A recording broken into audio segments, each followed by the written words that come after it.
C plus plus के आज के लेक्चर में हम लोग पढ़ने जा रहे हैं शैलो कॉपी, डीप कॉपी। ठीक है, और तीसरा टॉपिक हम क्या पढ़ेंगे कि कब कब हमको अपने क्लास में कॉपी कंस्ट्रक्टर खुद से लिखना चाहिए। जैसा कि आपको पता होगा कि अगर आप अपने क्लास में खुद से कॉपी कंस्ट्रक्टर ना लिखें तो कंपाइलर एक कॉपी कंस्ट्रक्टर देता है। ठीक है, अगर हम अपने क्लास में कॉपी कंस्ट्रक्टर ना लिखें तो कौन देगा? कंपाइलर एक कॉपी कंस्ट्रक्टर देगा। तो हम ये भी देखेंगे आज आखिरी में कि कब हमको खुद से कॉपी कंस्ट्रक्टर लिखना चाहिए और कब हमको कंपाइलर के भरोसे छोड़ देना चाहिए कि जब कंपाइलर हमको कॉपी कंस्ट्रक्टर दे ही रहा है तो हम क्यों लिखें। ठीक है, तो आइए सबसे पहले हम शुरू करेंगे पहला टॉपिक शैलो कॉपी से। ठीक है, तो आइए शैलो कॉपी शुरू करते हैं। शैलो कॉपी हम समझेंगे इस प्रोग्राम के मदद से। बोर्ड पे जो ये प्रोग्राम लिखा हुआ है इसके मदद से हम आज का पहला टॉपिक शैलो कॉपी समझेंगे। तो आइए शुरू करते हैं। बोर्ड पे जो प्रोग्राम लिखा है आइए उसको अब देखें। ठीक है, प्रोग्राम में जो बोर्ड पे लिखा हुआ है उसमें एक क्लास है और क्लास का नाम क्या है? Shallow student. ये नाम हमने दिया है क्योंकि हम शैलो कॉपी पढ़ रहे हैं तो हमने क्लास का नाम लिख दिया शैलो स्टूडेंट। ठीक है, ये हमारी मर्जी से है। उसके बाद इस क्लास के अंदर आइए, 3 प्राइवेट डेटा मेंबर वेरिएबल हैं। पहला है नेम जो कि है स्ट्रिंग टाइप का, दूसरा है रोल जो कि है इंटीजर टाइप का, तीसरा है मार्क्स वो भी है इंटीजर टाइप का। और ये तीनों नेम, रोल और मार्क्स तीनों कैसे हैं? प्राइवेट डेटा मेंबर वेरिएबल हैं। फिर देखिए हमने लिखा है पब्लिक लिखा और सबसे पहला चीज जो है हमारे पब्लिक एरिया में वो क्या है? एक कंस्ट्रक्टर। कंस्ट्रक्टर का नाम क्या होगा? जो कि क्लास का नाम होगा। तो देखिए हमने लिखा शैलो स्टूडेंट और ये जो कंस्ट्रक्टर है ये नॉर्मल वाला कंस्ट्रक्टर है और पैरामीटराइज्ड है। ये 3 पैरामीटर लेता है। पहला है स्ट्रिंग एक, फिर इंटीजर, फिर एक और इंटीजर। क्या कर रहे हैं इस पैरामीटर के साथ हम लोग? इस पैरामीटर के मदद से हम लोग इस क्लास का जो वेरिएबल है नेम, रोल और मार्क्स उसमें वैल्यू असाइन कर रहे हैं। ठीक है, ये देखिए। ठीक है, अब आगे आइए, हमने एक कॉपी कंस्ट्रक्टर लिखा है। कॉपी कंस्ट्रक्टर कैसे लिखा जाता है? देखिए कॉपी कंस्ट्रक्टर का भी जो नाम होगा वो बिल्कुल वही होगा जो क्लास का नाम है। ठीक है, चाहे वो नॉर्मल कंस्ट्रक्टर हो या कॉपी कंस्ट्रक्टर हो। ठीक है, नाम जो होगा कंस्ट्रक्टर का वो क्लास के नाम जैसा ही होगा। कॉपी कंस्ट्रक्टर जो होता है वो हमेशा पैरामीटराइज्ड होता है और उसका पैरामीटर जो है वो क्या होता है वो देखिए, उसका पैरामीटर होगा इस क्लास का एक रेफरेंस। तो यहां देखिए सैम एक रेफरेंस है। ठीक है, और कैसा रेफरेंस है? किसका रेफरेंस है? इस क्लास का नाम क्या है? Shallow student. तो ऐसे ही कॉपी कंस्ट्रक्टर लिखा जाता है। ठीक है, कॉपी कंस्ट्रक्टर कैसे लिखा जाता है? जो क्लास का नाम है वो दीजिए, वही कंस्ट्रक्टर का नाम होगा। ठीक है, कंस्ट्रक्टर का नाम क्या होगा? जो क्लास का नाम होगा। ठीक है, अब इसके पैरामीटर वाले एरिया में क्या होगा मालूम? एक रेफरेंस होगा जो कि किसका रेफरेंस होगा? इसी क्लास का एक रेफरेंस होगा। तो इस क्लास का रेफरेंस लिखने के लिए आपको क्या करना पड़ेगा? इस क्लास का नाम लिखिए, जो इस क्लास का नाम है वो लिखिए। ठीक है, और फिर रेफरेंस का नाम कैसे लिखेंगे? M% दीजिए और रेफरेंस का नाम लिखिए, बस हो गया। तो आप इतना याद रखें कि कॉपी कंस्ट्रक्टर में जो पैरामीटर होगा वो इस क्लास का एक रेफरेंस होगा। ठीक है, अब इसके अंदर हम लोग क्या कर रहे हैं? कंस्ट्रक्टर के अंदर क्या करते हैं? क्लास का जो वेरिएबल होता है नेम, रोल, मार्क्स उसको वैल्यू देंगे। तो यहां देखिए नेम, रोल और मार्क्स में हम लोग वैल्यू दे रहे हैं। कैसे दे रहे हैं? ये जो रेफरेंस है सैम, इसी के मदद से, सैम के मदद से हम लोग क्या कर रहे हैं? इस क्लास के वेरिएबल में वैल्यू असाइन कर रहे हैं। तो आप इतना तो समझ गए, चाहे वो कंस्ट्रक्टर नॉर्मल वाला हो या फिर कॉपी कंस्ट्रक्टर हो, उसके अंदर हम लोग क्लास के वेरिएबल में वैल्यू असाइन करते हैं। आगे आइए इस क्लास में। ठीक है, इस क्लास में आगे आइए, एक फंक्शन है। फंक्शन का नाम है कॉन्केटिनेट। क्या नाम है? कॉन्केटिनेट। क्या करेगा ये फंक्शन? मान लीजिए आपके पास एक स्ट्रिंग है पहले से। ठीक है, और स्ट्रिंग का नाम क्या है? सीता। आप क्या चाहते हैं कि सीता के पीछे कुछ और जुड़ जाए, जैसे गीता जुड़ जाए। ठीक है, तो सीता प्लस गीता। ठीक है, तो रिजल्ट क्या होगा? सीता गीता। ठीक है, तो यही होता है कॉन्केटिनेशन। जो पहले से एक स्ट्रिंग है उसमें एक और स्ट्रिंग जोड़ दो तो फाइनल रिजल्ट ये होता है। तो देखिए इसके अंदर हम लोग क्या कर रहे हैं, नेम में पहले से होगा सीता मान लीजिए, ठीक है, उसके बाद ये जो str है इसमें कहीं से आएगा गीता, तो हम लोग कर देंगे सीता प्लस गीता और वापिस नेम में ही डाल देंगे, तो फाइनली जो नेम हो जाएगा वो हो जाएगा सीता गीता। ठीक है, तो ये काम होता है कॉन्केटिनेशन में। ठीक है, फिर हम लोग एक और फंक्शन लिखे क्लास में, सेट रोल। वो क्या करेगा, रोल नंबर जो है इस क्लास का वेरिएबल उसमें वैल्यू चेंज करेगा। ठीक है, कंस्ट्रक्टर के अंदर हम लोग क्या करते हैं, जब ऑब्जेक्ट क्रिएट होता है उस समय रोल में कुछ वैल्यू डाल दिए, मान लीजिए हमको बाद में रोल को चेंज करना है तो उसके लिए ये फंक्शन लिखा है सेट रोल। ठीक है, आपको पता है कंस्ट्रक्टर एक ही बार कॉल होता है एक ऑब्जेक्ट के लिए। ठीक है, जब ऑब्जेक्ट क्रिएट होगा तो कंस्ट्रक्टर कॉल होगा, जबकि ये जो फंक्शन है सेट रोल कॉन्केटिनेट, इसको आप एक ऑब्जेक्ट के लिए कितना भी बार कॉल कर सकते हैं। ठीक है, इसीलिए हमको अलग से फंक्शन लिखना पड़ता है। अब हमारा क्लास यहीं पे खत्म हो गया, हमारा क्लास क्या हो गया, खत्म हो गया। अब आइए मेन फंक्शन में। मेन फंक्शन में आइए, देखिए हम लोग क्या कर रहे हैं, एक ऑब्जेक्ट बनाया है, ऑब्जेक्ट का नाम है S1। बोर्ड पे जो एग्जांपल मैं आपको बता रहा था मैं वापिस वहां पे ले चलूंगा आपको। उसके पहले मैं एक चीज आपको बताना चाहता हूं कि हम लोग जब भी किसी क्लास का ऑब्जेक्ट बनाते हैं तो कैसे बनाते हैं, उस क्लास का नाम और ऑब्जेक्ट का नाम, Cello student S1, Cello student S2। ठीक है, दरअसल मैंने अपने एग्जाम्पल में एक छोटी सी गलती कर दी। मैं क्या कर रहा हूं, मैं लिख रहा हूं स्टूडेंट S1 स्टूडेंट S2। ठीक है, तो वो चीज आप थोड़ा सा ध्यान रखेंगे। ठीक है, तो वापिस उसी एग्जाम्पल पे आते हैं। उस एग्जाम्पल में बस एक थोड़ा सा मिस्टेक है। क्या मिस्टेक है कि मैं S1 S2 क्रिएट करते वक्त सैलो स्टूडेंट ना लिख के स्टूडेंट लिख रहा हूं। ठीक है, चलिए आते हैं वापिस उसी एग्जाम्पल पे। एक ऑब्जेक्ट बनाया है, ऑब्जेक्ट का नाम है S1 और इस ऑब्जेक्ट को बनाते वक्त हमने 3 पैरामीटर पास किया, एलिस 80 100। तो किस कंस्ट्रक्टर के मदद से S1 बनेगा, वो कंस्ट्रक्टर ढूंढिए जो 3 पैरामीटर लेता है। अच्छा, ये वाला हो गया ना, तो इस कंस्ट्रक्टर के मदद से S1 बनेगा। S1 बन गया हमारा। ठीक है, और S1 के अंदर 3 फील्ड होगा, क्यों, क्योंकि ये इस क्लास का ऑब्जेक्ट है, तो नेम हो जाएगा, रोल हो जाएगा और मार्क्स हो जाएगा। तो इस क्लास का कोई भी ऑब्जेक्ट होगा उसका 3 फील्ड होगा, क्यों, क्योंकि इस क्लास के अंदर 3 वेरिएबल है, नेम रोल और मार्क्स। तो S1 क्रिएट हो गया और आपने पास किया क्या, एलिस 80 100।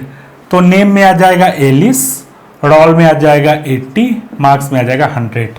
कैसे, क्योंकि ये वाला कंस्ट्रक्टर कॉल होगा। जब आप S1 क्रिएट करेंगे तो ये वाला कंस्ट्रक्टर कॉल होगा। ठीक है, और जब कॉल होगा तो एलिस आ जाएगा str में, x में आ जाएगा 80, y में आ जाएगा 100।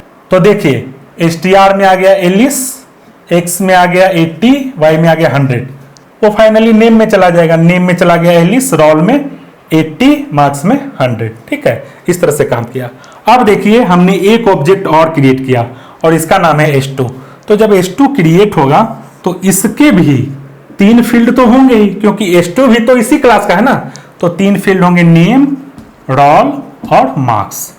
और S2 में क्या होगा, नेम रोल मार्क्स में वैल्यू कहां से आएगा, आइए देखते हैं। तो जब आप S2 क्रिएट कर रहे हैं तो आपने पास किया S1, तो कौन सा कंस्ट्रक्टर कॉल होगा, वो कंस्ट्रक्टर जो कि एक पैरामीटर ले रहा है, और वो कौन सा है, हमारा कॉपी कंस्ट्रक्टर। तो कॉपी कंस्ट्रक्टर कॉल होगा। तो जब आप S2 बनाएंगे तो कॉपी कंस्ट्रक्टर कॉल होगा और आपने पास क्या किया, S1। तो देखिए S1 यहां आ गया। ठीक है, अब सैम के पास रेफरेंस है किसका, S1 का। तो देखिए सैम भी यहीं आ गया। ठीक है, तो अब देखिए S1 और सैम इस ऑब्जेक्ट के 2 नाम हो गए, इस चीज को समझिए। ठीक है, रेफरेंसिंग आपको पता होगा। अब देखिए S1 और सैम इस ऑब्जेक्ट के 2 नाम हैं। इस ऑब्जेक्ट को आप S1 से भी बुला सकते हैं और सैम से भी बुला सकते हैं। ठीक है, क्यों, क्योंकि हमने जब S2 क्रिएट किया ऑब्जेक्ट तो हमने पास किया S1, तो ऐसे में कॉल हो गया कॉपी कंस्ट्रक्टर, और कॉपी कंस्ट्रक्टर में हमने पास किया क्या, S1। तो ये जो सैम रेफरेंस है कॉपी कंस्ट्रक्टर के अंदर उसमें आ गया S1, मतलब S1 और सैम अब सेम ऑब्जेक्ट का नाम है। तो अब देखिए नेम रोल और मार्क्स, ये जो S2 है इसके नेम रोल मार्क्स में क्या जाएगा, सैम डॉट नेम, सैम का नेम क्या है Alice, Sam dot roll 80, Sam dot marks 100। तो इस तरह से कॉपी कंस्ट्रक्टर काम करता है। तो कॉपी कंस्ट्रक्टर का तो यही काम है ना कि हम लोग एक ऑलरेडी एग्जिस्टिंग ऑब्जेक्ट के मदद से दूसरा ऑब्जेक्ट बनाते हैं। तो S2 और S1 हूबहू एक ही जैसा हो गया। क्यों? क्योंकि हमने S2 बनाया S1 के मदद से। ठीक है, जब S2 का ऑब्जेक्ट बन रहा है तो ये वाला कॉपी कंस्ट्रक्टर कॉल हुआ और S2 के नेम में आप डाल दिए सैम में जो नेम है, रोल में आप डाल दिए जो सैम का रोल है, मार्क्स में आप डाल दिए जो सैम का मार्क्स है। तो ये जो कॉपी करने का तरीका है ना कि एक एग्जिस्टिंग ऑब्जेक्ट के डेटा को हूबहू उठा के नए ऑब्जेक्ट में डाल दो, इसको बोलते हैं शैलो कॉपी। अब एक चीज आपको दिखाता हूं। अब हम लोग क्या करेंगे कि चलिए S1 S2 तो बन गया, तो S1 में एलिस है 80 100 है, ठीक है। S2 में एलिस है 80 100 है, ठीक है। अब हम लोग क्या करेंगे कि S1 का जो ये नेम फील्ड है ना एलिस, इसमें हम लोग कॉन्कैटिनेशन फंक्शन अप्लाई करेंगे, यानी कि हम लोग कॉल करेंगे S1 का मदद से concatenate function, S1 dot concatenate function. ठीक है, हमने कॉल किया और ये क्या ले रहा है कि स्ट्रिंग, तो पास कर दिया हमने जोनास, तो यहां देखिए जोनास चला गया। तो अब क्या होगा, S1 ने कॉल किया है किसको, कॉन्कैटिनेट फंक्शन को, और पास क्या किया है जोनास, तो str में आ जाएगा जोनास। ठीक है, अब देखिए क्या होगा, नेम इज इक्वल टू किसका नेम, S1 का। क्यों? क्योंकि कॉन्कैटिनेट फंक्शन को कॉल किया है किसने, S1 ने। तो S1 का नेम में क्या करो, जो नेम है उसमें प्लस कर दो जो भी आया है जोनास। तो क्या होगा, इसका वैल्यू हो जाएगा, पहले था एलिस, एलिस प्लस जोनास, तो अभी हो जाएगा एलिस जोनास, जो रिजल्ट आ जाएगा वो हो जाएगा एलिस जोनास। ठीक है, समझिए। तो अब S1 के अंदर एलिस नहीं है नेम फील्ड में, अब है एलिस जोनास। तो बताइए S2 के अंदर क्या होगा, एलिस होगा या एलिस जोनास होगा? S2 के अंदर तो अभी भी एलिस ही होगा ना। देखिए जब ऑब्जेक्ट क्रिएट होता है उसी समय कॉपी होता है, बाद में इसमें कुछ भी चेंज आए इसको नहीं पता चलेगा, इसमें कुछ भी चेंज आए इसमें पता नहीं चलेगा। ठीक है, तो देखिए सिर्फ ऑब्जेक्ट क्रिएट करते वक्त ही जो वैल्यू है वो कॉपी पेस्ट होता है, बाद में जो इसमें चेंज होगा वो इसी में रहेगा, जो इसमें चेंज होगा वो इसी में रहेगा। ठीक है, तो ये देखिए शैलो कॉपी में होता है और अभी तक हमने देखा कि शैलो कॉपी में कोई प्रॉब्लम नहीं है। ठीक है, नॉर्मल है ये। ठीक है, अब हम आपको एक एग्जांपल दिखाएंगे जहां आपको दिखाएंगे कि शैलो कॉपी में प्रॉब्लम है। ठीक है, और तभी हम लोग डीप कॉपी की ओर बढ़ेंगे। ठीक है, तो नेक्स्ट एग्जांपल हम लेते हैं जहां हम देखेंगे कि शैलो कॉपी में क्या प्रॉब्लम है। ठीक है, तो हम लोग का जो अगला एग्जांपल है वो भी शैलो कॉपी का ही होगा, लेकिन उसमें एक प्रॉब्लम होगा जो कि मैं आपको दिखाऊंगा। अब हम लोग शैलो कॉपी में दूसरा एग्जांपल देखने जा रहे हैं और इसी एग्जांपल में हम लोग देखेंगे कि शैलो कॉपी हमेशा सही क्यों नहीं होता है, और फिर हम लोग डीप कॉपी पढ़ेंगे। ठीक है, तो आइए शुरू करते हैं। तो हम दूसरा एग्जांपल देखने जा रहे हैं शैलो कॉपी का, बस वही एग्जांपल है पिछले जैसा ही, थोड़ा सा अंतर है, वो अंतर मैं आपको दिखाता हूं। देखिए वही एग्जांपल है, क्लास का नाम है शैलो स्टूडेंट। ठीक है, और 3 प्राइवेट मेंबर वेरिएबल है, नेम, रोल और मार्क्स। लेकिन इस बार जो नेम है वो स्ट्रिंग टाइप का नहीं है, ये है एक पॉइंटर। नेम जो है एक पॉइंटर है और वो किसको पॉइंट करेगा, कैरेक्टर वाइट को। ठीक है, नेम जो है पॉइंटर टू कैरेक्टर है। ठीक है, अब देखिए आगे, फिर हमने लिखा है एक कंस्ट्रक्टर। कंस्ट्रक्टर का नाम क्या होगा, जो क्लास का नाम है, और ये कंस्ट्रक्टर है नॉर्मल वाला पैरामीटराइज्ड कंस्ट्रक्टर। और कंस्ट्रक्टर के अंदर क्या कर रहे हैं, हम लोग ये जो वेरिएबल है नेम, रोल और मार्क्स, इसको कुछ वैल्यू दे रहे हैं। इसके अंदर के डिटेल को हम लोग देखेंगे। ठीक है, फिर हम लोग कॉपी कंस्ट्रक्टर लिखे हैं और कॉपी कंस्ट्रक्टर के अंदर भी वही सब काम कर रहे हैं। ठीक है, फिर हमने एक कॉन्कैटिनेट फंक्शन लिखा जो पहले लिखा था। ठीक है, इस बार हम लोग कॉन्कैटिनेट करने के लिए एक फंक्शन का यूज कर रहे हैं, strcat। क्यों? क्योंकि इस बार जो है हमारा नेम जो है वो स्ट्रिंग टाइप का नहीं है, ये है कैरेक्टर पॉइंटर टाइप का, ठीक है। तो इसीलिए हमको ये फंक्शन यूज करना पड़ेगा। उसके बाद हमने डिस्ट्रक्टर लिखा है, और डिस्ट्रक्टर क्यों लिखा है वो भी मैं आपको बताऊंगा। तो आइए शुरू करते हैं। हम सबसे पहले आते हैं मेन फंक्शन के पास, और देखिए वहां हम लोग क्या कर रहे हैं। वहां हम लोग एक ऑब्जेक्ट क्रिएट कर रहे हैं S1, और S1 को क्रिएट करते वक्त हम लोग 3 पैरामीटर पास कर रहे हैं, एलिस, 80, 100। और ये तीनों पैरामीटर कहां जाएंगे? जाएंगे इस कंस्ट्रक्टर के पैरामीटर के पास, ठीक है। तो देखिए क्या होगा, x में आ जाएगा 80, y में आ जाएगा 100, जबकि एलिस str में नहीं जाएगा सीधे सीधे, ठीक है। एलिस क्या होगा, किसी लोकेशन पे होगा, मेमोरी में किसी लोकेशन पे एलिस होगा, और उस लोकेशन का नाम ले लो 501। तो str में आ जाएगा 501। तो एक तरह से str जो है पॉइंट कर रहेगा किसको? एलिस को। तो str क्या है? एक कैरेक्टर पॉइंटर है, और वो पॉइंट करेगा किसको? एलिस को, जो कि कॉम्बिनेशन ऑफ कैरेक्टर है, ठीक है। तो यही काम होगा इस बार। अब देखिए अंदर हम लोग क्या कर रहे हैं। हम लोग S1 क्रिएट करने वाले हैं, तो S1 क्रिएट हो जाएगा। S1 क्रिएट हो गया ना। S1 के 3 फील्ड, नेम, रोल और मार्क्स। अब देखिए रोल में आ जाएगा जो x में वैल्यू है, x में क्या वैल्यू है? 80, तो यहां पे आ गया 80। मार्क्स में जो y में है 100। नेम में हम लोग क्या कर रहे हैं, देखिए ध्यान से। नेम में हम लोग क्या कर रहे हैं, सबसे पहले डायनेमिक मेमोरी एलोकेशन करके एक 16 बाइट का मेमोरी एलोकेट कर रहे हैं इस लाइन का यूज करके। तो क्या होगा इस लाइन के कारण कि 16 बाइट का एक मेमोरी एलोकेट हो जाएगा, ठीक है। और उसका कुछ एड्रेस होगा।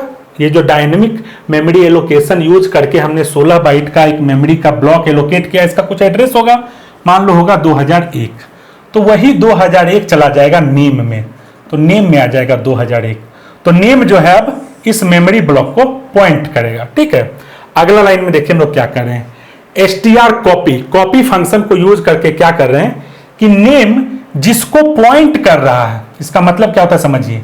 नेम जिस मेमोरी ब्लॉक को पॉइंट कर रहा है, यानी कि यहां पे कॉपी कर दो क्या, str जिसको पॉइंट कर रहा है। str किसको पॉइंट कर रहा है? एलिस को। तो एलिस को कॉपी कर दो यहां पे। इस चीज को एक बार फिर से समझिए। str कॉपी फंक्शन क्या करता है कि str जिसको पॉइंट कर रहा है, जिस एड्रेस को, वहां पे जो चीज है क्या है? एलिस है, उसको कॉपी कर दो कहां? नेम जिसको पॉइंट कर रहा है उस मेमोरी ब्लॉक को। इस str कॉपी फंक्शन में यही होता है, ठीक है। str जिस मेमोरी ब्लॉक को पॉइंट कर रहा है वहां पे जो है उसको उठाओ और कॉपी पेस्ट कर दो कहां? नेम जिस मेमोरी ब्लॉक को पॉइंट कर रहा है उसके अंदर। तो इस तरह से इस बार ऑब्जेक्ट बनेगा। तो इस बार जो आपका S1 ऑब्जेक्ट है, इसमें क्या है? रोल तो है यहीं पे, ठीक है, यहीं पे इस ऑब्जेक्ट के अंदर ही है। मार्क्स भी इस ऑब्जेक्ट के अंदर ही है, लेकिन नेम जो है वो इस ऑब्जेक्ट के अंदर नहीं है। नेम क्या है? एक अलग मेमोरी ब्लॉक में है, और उस मेमोरी ब्लॉक का जो एड्रेस है वो इस ऑब्जेक्ट के अंदर है, ठीक है। तो ऐसा क्यों हुआ इस बार? क्योंकि इस बार जो है हम लोगों का नेम वेरिएबल जो है वो स्ट्रिंग टाइप का नहीं है, स्ट्रिंग नेम नहीं है, ठीक है। पिछले बार था स्ट्रिंग नेम, इस बार क्या है? पॉइंटर टू कैरेक्टर एरे, ठीक है। इस बार नेम क्या है? Pointer to character array. तो नेम में आप कुछ स्ट्रिंग नहीं डाल सकते, सीता गीता यहां नहीं डाल सकते। यहां पे एड्रेस होगा किसका? ऐसे मेमोरी ब्लॉक का जिसके अंदर कैरेक्टर होगा, यानी कि स्ट्रिंग होगा, ठीक है। तो ये देखिए आप समझ गए ना। अब आइए दूसरे लाइन में, मेन फंक्शन के दूसरे लाइन में हम लोग एक दूसरा ऑब्जेक्ट क्रिएट कर दें S2। तो S2 क्रिएट हो जाएगा, ठीक है। S2 क्रिएट होगा और पास कर दिया क्या? S1। तो S1 आ जाएगा यहाँ पे। तो अभी देखिए S1 का एक और नाम हो गया सैम, ठीक है। अब देखिए S2 के अंदर 3 फील्ड होगा, नेम, रोल और मार्क्स। अब देखिए क्या होगा इसके अंदर। रोल में हम लोग डाल रहे हैं सैम डॉट रोल, सैम का रोल यानी कि 80, तो रोल में आ जाएगा 80। हम लोग मार्क्स में डाल रहे हैं सैम डॉट मार्क्स यानी कि 100। उसके बाद नेम में हम लोग डाल रहे हैं सैम डॉट नेम, यानी कि सैम के नेम के अंदर क्या वैल्यू है 2001, यहां पे आ गया 2001। अब क्या होगा, ये नेम भी इसी मेमोरी ब्लॉक को पॉइंट करेगा, ठीक है, इसी मेमोरी ब्लॉक को पॉइंट करेगा। तो इससे प्रॉब्लम क्या होगा, इस चीज को अब समझिए। अब देखिए, अगर आप S2 का मार्क्स चेंज कर दें, S2 का मार्क्स अगर चेंज कर दें तो क्या होगा, मार्क्स चेंज हो जाएगा। मान लीजिए हमने 100 से कर दिया 80, ठीक है, तो S2 का मार्क्स चेंज हो गया। क्या S1 का मार्क्स चेंज होगा? नहीं चेंज होगा, नहीं होगा ना चेंज। लेकिन अगर आप S2 का नेम चेंज कर दें, S2 का नेम चेंज कर दें मतलब S2 का जो नेम फील्ड है वो जिस मेमोरी ब्लॉक को पॉइंट कर रहा है उसके अंदर जो नाम है उसको चेंज कर दें। चेंज कर दीजिए, मान लीजिए लिख दीजिए एलिक्स जोजो, ठीक है, इस तरह से लिख दीजिए। तो देखिए S2 का नाम पहले था एलिस, अब हो गया एलिस जोजो। अब देखिए S2 का तो नाम चेंज हुआ है, साथ ही साथ S1 का भी चेंज हो गया। क्यों? क्योंकि S2 और S1 दोनों जो हैं एक ही नेम ब्लॉक को पॉइंट कर रहे हैं। तो नेम में जो चेंज आएगा S2 के करने के वजह से वो S1 पे भी असर डाल देगा, या फिर नेम में जो चेंज आप करेंगे S1 के मदद से वो S2 को भी दिखेगा।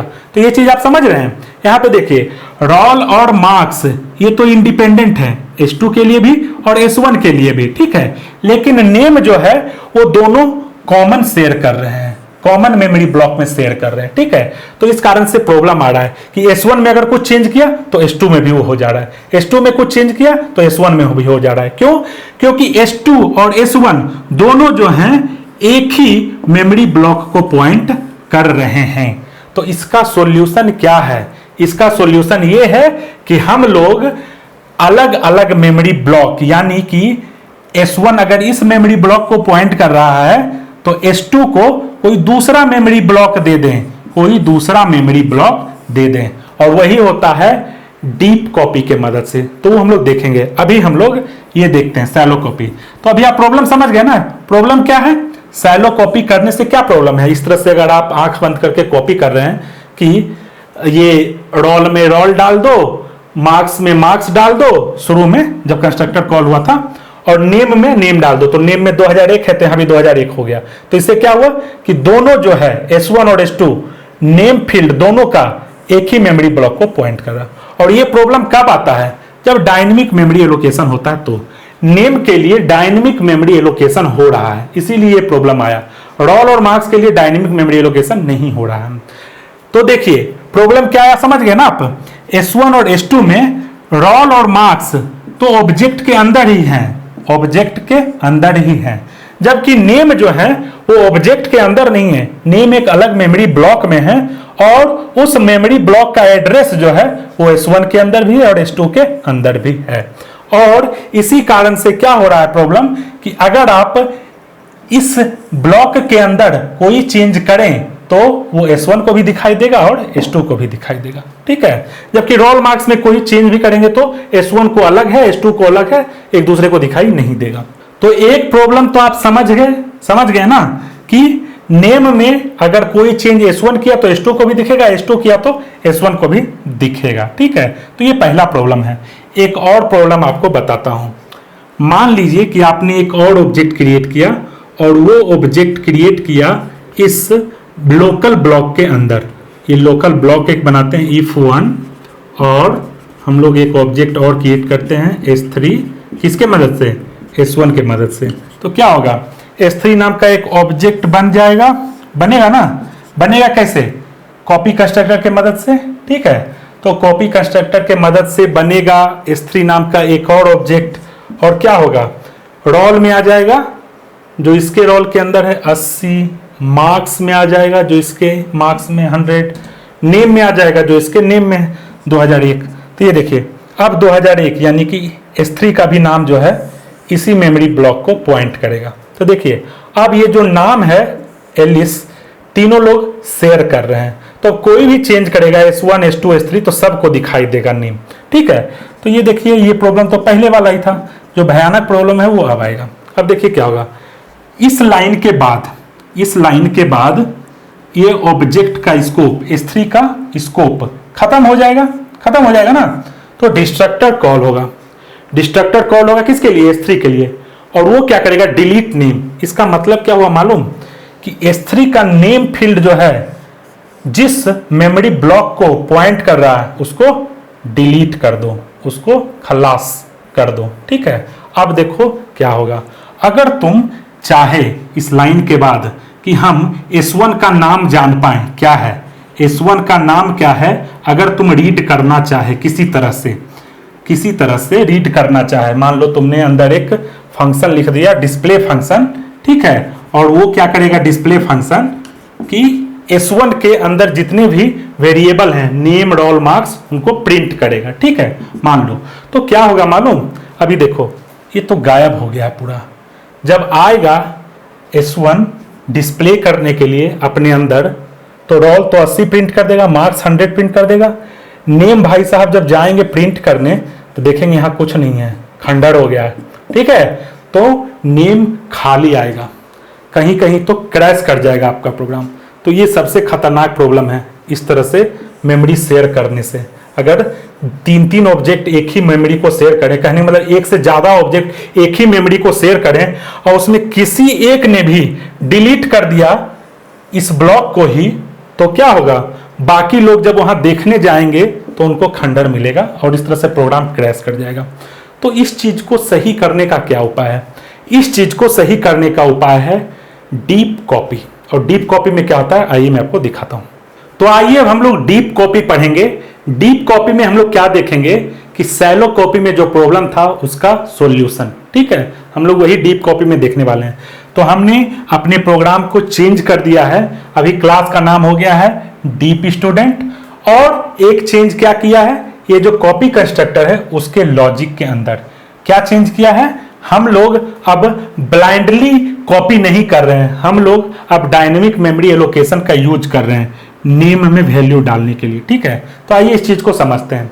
तो हम लोग देखते हैं अपने प्रोग्राम को। आइए मेन फंक्शन के पास हमने एक ऑब्जेक्ट क्रिएट किया S1।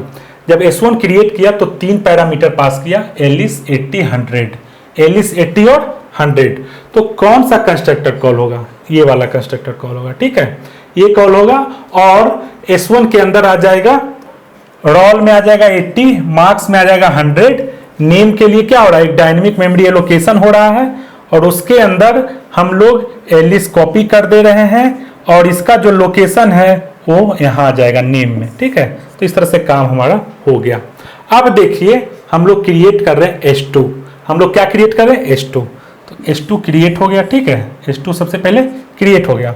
अब S2 में हमने पास किया S1। तो क्या कर रहे हैं अंदर देखिए, रोल में हम लोग डाल रहे हैं, रोल में हम लोग क्या डाल रहे हैं? Sam dot role. S1 कौन है? सैम। क्यों? क्योंकि हमने S2 क्रिएट करते वक्त S1 पास किया, तो सैम और S1 अब दोनों एक ही हो गए। तो हम लोग S2 के रोल में क्या डाल रहे हैं? Sam dot role, Sam dot role यानी कि 80। ठीक है, S2 के मार्क्स में क्या डाल रहे हैं? सैम डॉट मार्क्स यानी कि 100।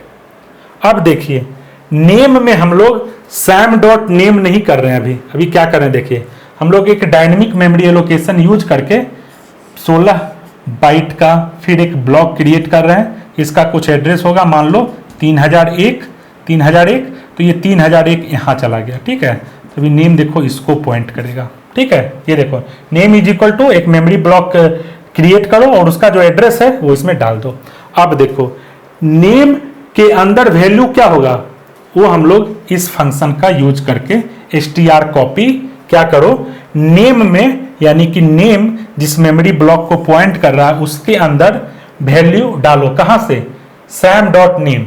सैम का जो नेम है वो किसको पॉइंट कर रहा है? एलिस को। ठीक है, तो वहीं पे उठा के डाल दो। ठीक है, तो एलिस यहां पे आ जाएगा। तो इस तरह से देखो, अब तुम S2 के नेम में कोई चेंज करोगे, S2 के नेम में कोई चेंज करोगे तो यहां चेंज आएगा, वो S1 को नहीं पता चलेगा।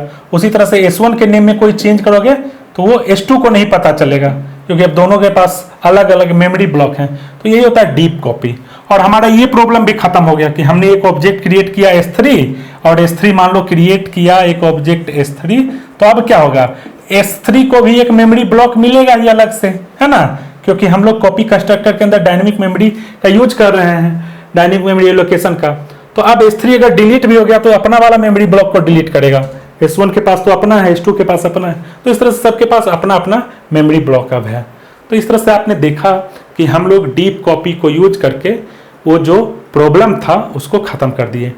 तो इतना आप समझ गए कि डीप कॉपी कब करना है, जब हमारे क्लास में डायनेमिक मेमोरी एलोकेशन हो। अब हम लोग देखेंगे आज का आखिरी टॉपिक कि कब हमको कॉपी कंस्ट्रक्टर अपने क्लास में लिखना चाहिए और कब हमको कॉपी कंस्ट्रक्टर अपने क्लास में नहीं लिखना चाहिए। सिंपल सा रूल है, याद रखिए। अगर आपके क्लास में डायनेमिक मेमोरी एलोकेशन हो रहा है, ठीक है, अगर आपके क्लास में डायनेमिक मेमोरी एलोकेशन हो रहा है तो आपको कॉपी कंस्ट्रक्टर लिखना पड़ेगा, ठीक है, क्योंकि डायनेमिक मेमोरी एलोकेशन के केस में डीप कॉपी जरूरी है, ठीक है, डीप कॉपी करना जरूरी है। इसीलिए हमको खुद से कॉपी कंस्ट्रक्टर लिख के उसके अंदर डीप कॉपी का लॉजिक करना होगा, ठीक है। तो हमको कॉपी कंस्ट्रक्टर कब लिखना चाहिए, जब हमको डीप कॉपी करना हो, यानी कि जब हमारे क्लास में क्या हो, डायनेमिक मेमोरी एलोकेशन हुआ हो, तब हमको जाके कॉपी कंस्ट्रक्टर अपने क्लास में लिखना चाहिए, ठीक है।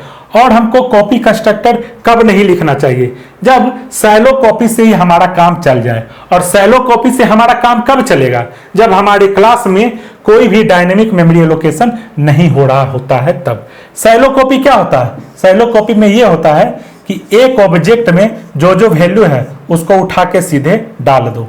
जैसे 41 है इधर, तो इधर 41 डाल दो, ठीक है, 50 है तो 50 डाल दो, 60 है तो 60 डाल दो, ठीक है। सैलो कॉपी समस्या कब करता है, जब यहाँ 41 ना होके 41 का एड्रेस हो, 41 का क्या हो, एड्रेस हो, तो क्या होता है, यहाँ पे भी वो 41 का एड्रेस डाल देता है और ये दोनों एक ही ब्लॉक को पॉइंट करने लगते हैं और सारा समस्या शुरू हो जाता है, ठीक है। तो अगर डायनेमिक मेमोरी एलोकेशन ना हुआ है, यानी कि कोई एक्स्ट्रा ब्लॉक नहीं है, ऑब्जेक्ट के अंदर ही नाम समा गया है, ठीक है, तो हमको डीप कॉपी करने का जरूरत नहीं है, सैलो कॉपी से ही काम हो जाएगा। और उस केस में हमको कंस्ट्रक्टर यानी कि कॉपी कंस्ट्रक्टर लिखने का जरूरत नहीं है, हमको कॉपी कंस्ट्रक्टर लिखने का जरूरत नहीं है। कंपाइलर एक कॉपी कंस्ट्रक्टर देगा, उससे काम हो जाएगा, क्योंकि कंपाइलर भी सैलो कॉपी करता है, ठीक है।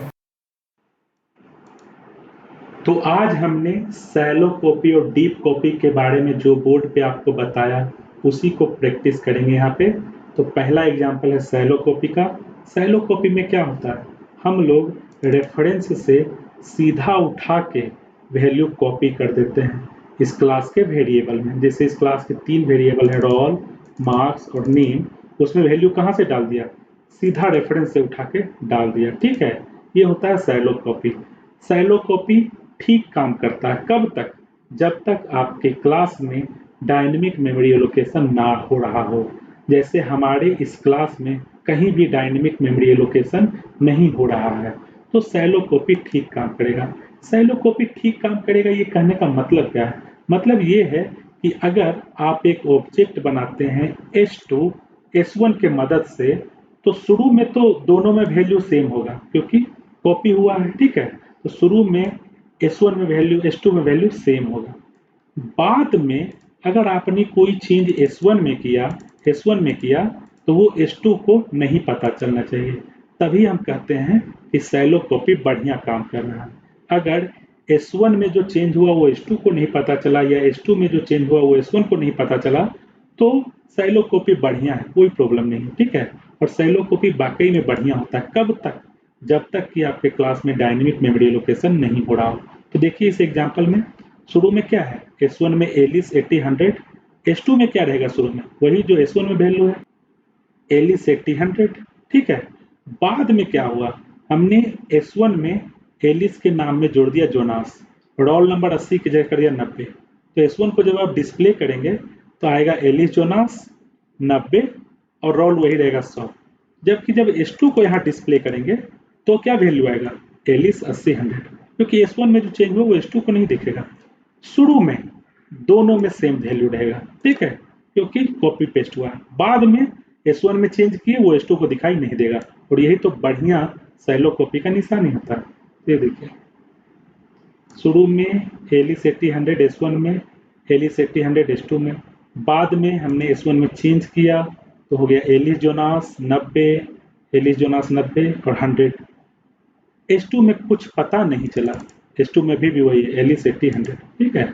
ये बढ़िया कॉपी का निशानी है, सैलो कॉपी का बढ़िया एग्जाम्पल है।